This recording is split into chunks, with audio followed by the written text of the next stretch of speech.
Hello, my Lincoln Scholars. I was so excited to talk to you, some of you today on the teams. You were in your teacher's office hours. It made me so excited to hear from you and to make sure that you were all doing well. So, a couple things I want to remind you about. One, packet pickup will be on Monday, May 4th, and Tuesday, May 5th.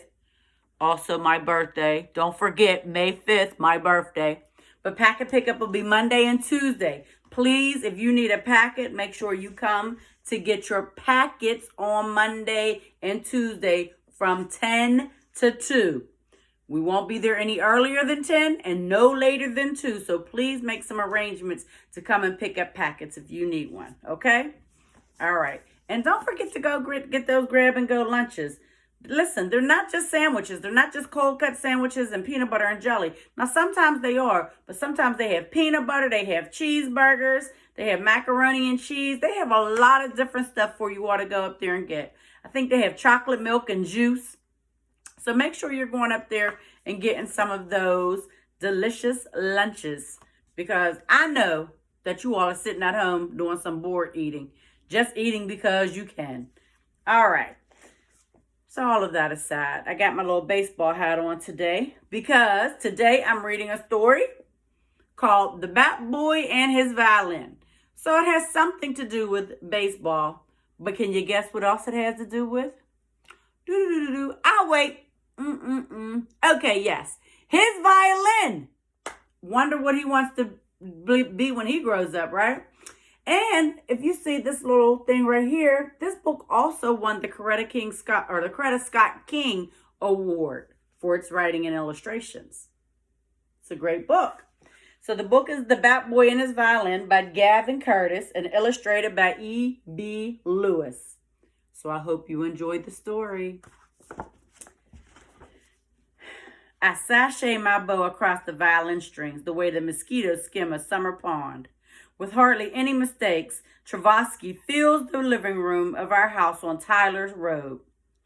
When the back door slams, the metal cleats stomp on the kitchen floor, I know Papa is home. Is Reginald at it again? He shouts between notes. Hush up, Mama says. I just love this one. Cooped up inside all the time. It's a wonder that boy don't sprout mushrooms. I try to play louder than Papa's voice by swaying the music hard. He sometimes comes home in a bad mood because he's the manager of the Dukes, the worst team in the Negro National League. So far, the 1948 season has been the toughest yet.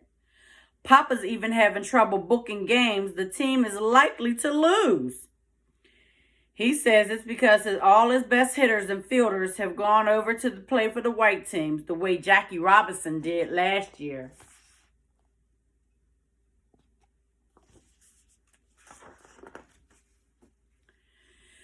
You know our baby wants to be in a famous orchestra someday, Mama says, following Papa into the living room. Well, right now, the Dukes could use a bat boy, and I think it'll do Reginald some good to get out the house. We'll get him a uniform and everything. I stopped playing. What about my practice? I asked. Don't you remember I have a recital next month in the basement at the church? You can rehearse tween innings. Tending to bats don't take up a whole lot of time. Papa pretends to swing one at an invisible pitch. Anyway, you do a good job, and I'll let you have the fiddle right recital right here. I smile because our living room is bigger than the church basement. I prefer to call it a violin, I say. Papa doesn't hear. He's too busy admiring the trophy cabinet. Heck, Papa says, this might even inspire you to become a ball player the way your old man was. Excuse me.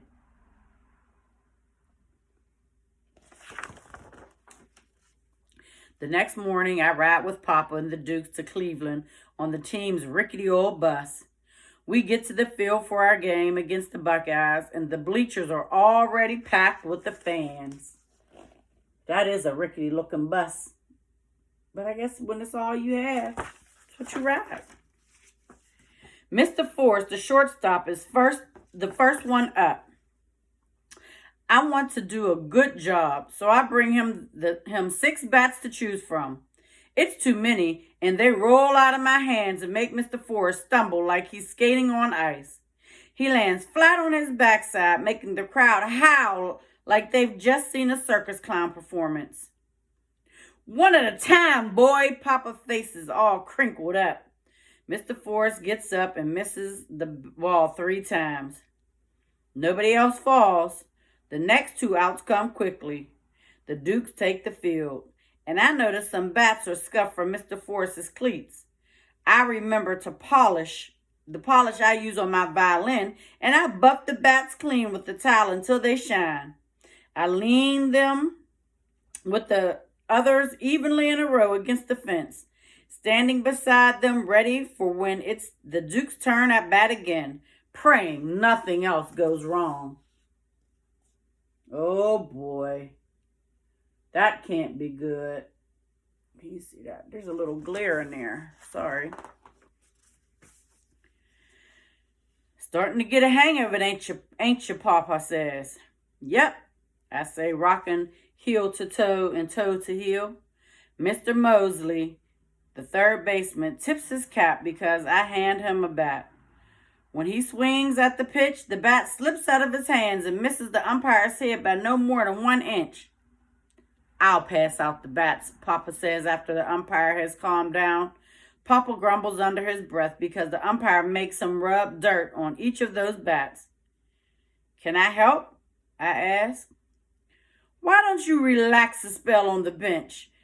It'll give you a chance to fiddle. You mean violin. Just keep it low. Lord knows I don't need nothing making my headache worse. Papa takes his cap off and uses it to wipe sweat from his face.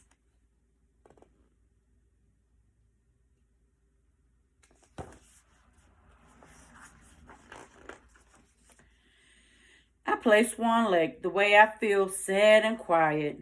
But I'm not clumsy with my violin. I'm careful, glancing only one time at the music. I know this by heart. In the last measure, I pulled my bow slowly to hold the final note long. That sure was something pretty, says Mr. LaRue, the center fielder who is waiting to be on deck. Kinda makes the hairs on my back of my neck do a jig.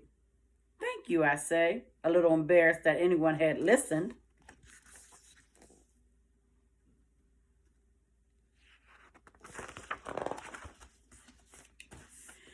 You're up, LaRue, Papa calls. His headache must have disappeared because a smile crosses his face. How about doing a jig with that bat and getting a hit?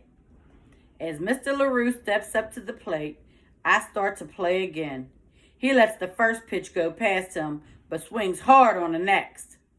Run, Papa yells, because Mr. LaRue sends the ball toward the outfield.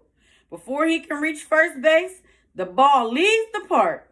He takes his time and does kind of a hop around the field while I play until he gets back to home plate. Woo-wee, a home run for the Dukes.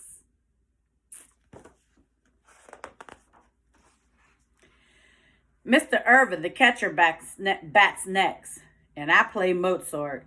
Same thing happens again. It happens with the left fielder, the second baseman, and the third baseman too. I'm bushed by the 9th inning, but the Dukes have beaten the Buckeyes 7-4.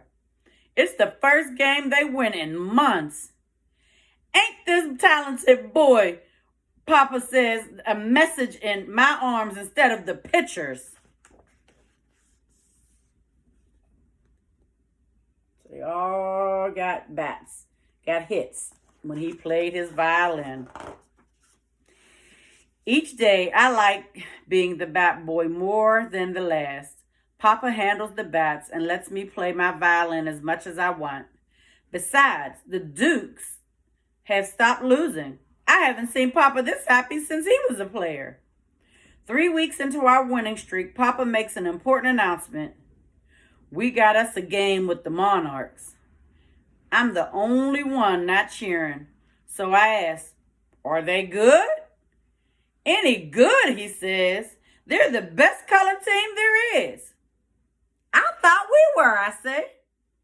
If we beat the Monarchs, we will be.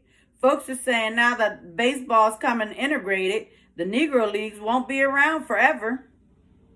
The season's coming to an end, and this might be the Dukes' last chance to make a real mark.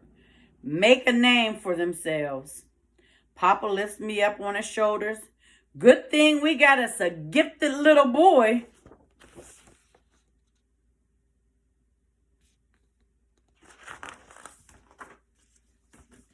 That night before the big game, Papa can't find a hotel in town that will accept the Dukes. We don't exactly cotton to colored sleeping in our beds, one white clerk said. Y'all gonna have to look elsewhere. Thank you kindly just the same, Papa says, tipping his cap. I reckon our bus will do us fine. We park on the field outside of the stadium, and Mr. LeGrew grills catfish and corn on the cob. After dinner, fancying their chance of winning a pennant makes the team too jittery to sleep. So I play them a lullaby. Mama sometimes hums to me before bed. Reginald, Papa says when the sounds of snores join the sounds of crickets, you got a knack. That fool clerk should have heard you pretty fiddling. Violining, I tell Papa before falling asleep on his belly.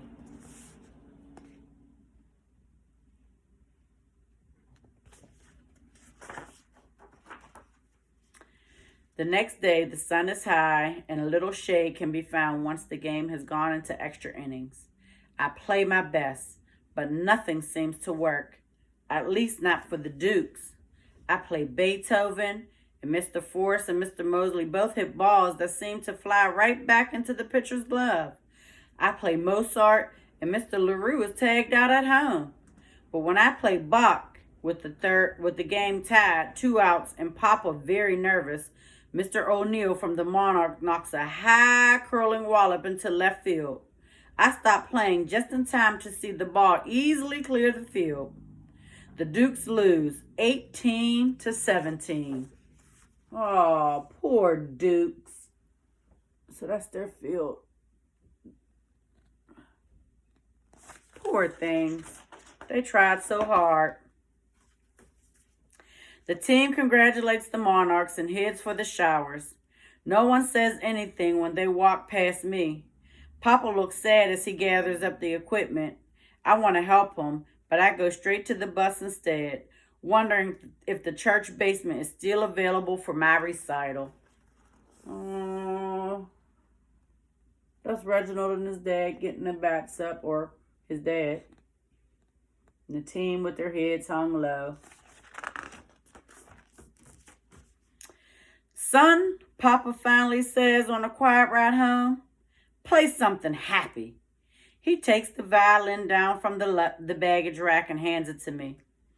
We could all use a little cheering up.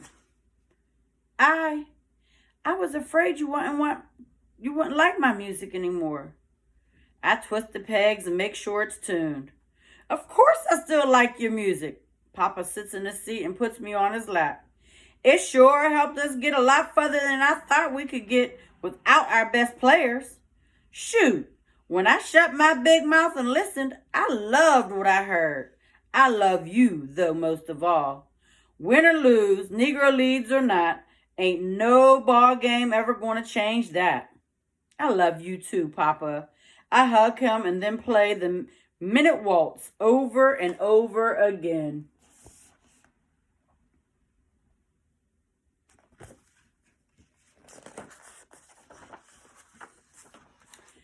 A week later, baseball season was over, and at last my performance at the recital. The only sound heard through our house on Tyler Road is the softness of Schubert's sonata with no mistakes. Mama, Papa, the Dukes, and their wives fill the first 4 rows of our crowded living room. You folks must be right proud of Reginald, I hear Mr. LaRue whisper. He sure plays a powerful fiddle. Papa smiles, puts his arm around Mama. Sure does, he says, except we prefer to call it the violin. The end. Aww. So even though the Dukes lost, Reginald found a new love. His father, well, he always knew his father loved him, but he said he was a little angry lately. But his father assured him that he loved him, and Reginald got to do what he loved to do, and that was play the violin. He even got to play it in his house instead of the small church basement. That was exciting. Well, now, my loves, you know what it's time for. It's time for us to do some mindfulness and relax our bodies and get ready for tomorrow. All right? So let's give a big stretch. Oh, nice big stretch. Relax ourselves. Shake your arms out a little bit. Roll your shoulders a little bit. And now we can begin. So close your eyes and imagine you're holding that cup of hot chocolate. And you're smelling the hot chocolate in through your nose. And you're going to cool it out through your mouth. Here we go.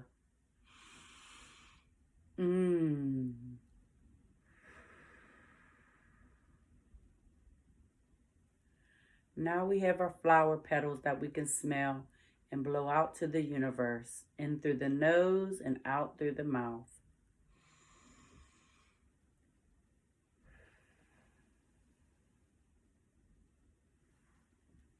And then we can just breathe. Nice deep breath in through the nose and out through the mouth. Feel your heartbeat start to slow down. If you need a few more breaths, go ahead and take those breaths right now. Relax your shoulders. Swing your neck from side to side slowly or around in a circle, and just relax yourself.